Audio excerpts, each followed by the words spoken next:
বাড়িতে বসে থাকতে না ভালো লাগে না, তাই অফিস থেকে ফিরে এসেই পাড়াতে হচ্ছিল গণেশ পুজো, তাই ছেলেকে আর জায়ের মেয়েকে নিয়ে বেরিয়ে পড়েছিলাম টুক করে একবার গণেশ বাবাজির দর্শন করতে। প্যান্ডেলটা কিন্তু খুব সুন্দর করেছিল।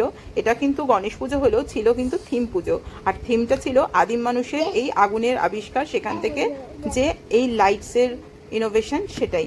তো গণেশ দাদাকে দেখে তো কৃষের খুব আনন্দ। প্যান্ডেলটা কিন্তু করেছিল খুবই সুন্দর, আর লাইটিংটাও বেশ ভালোই ছিল। তো গণেশ ঠাকুরের মূর্তিটা তো দেখে আমার এত ভালো লাগছিল। যে কোনো শুভ কাজ শুরু হওয়ার আগেই কিন্তু আমরা ওম গণেশায় নমঃ। তো যাই হোক, আর দেখতেই পাচ্ছ এত সুন্দর করে প্যান্ডেলটা সাজিয়েছে, খুব ভালোই লাগছিল।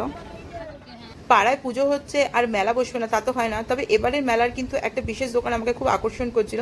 সেটা হচ্ছে একটা বইয়ের দোকান, যেখান থেকে কিন্তু আমি 4টে বই কৃষের জন্য কিনেছি, ফ্রুটস, অ্যানিমেলস আর ফ্লাওয়ার্স আর বার্ডস। আর তারপরে কৃষের বায়না, মাম্মা বেলুন কিনে দাও। তো বেলুন পেয়ে সে তো কি খুশি। নিয়েছো?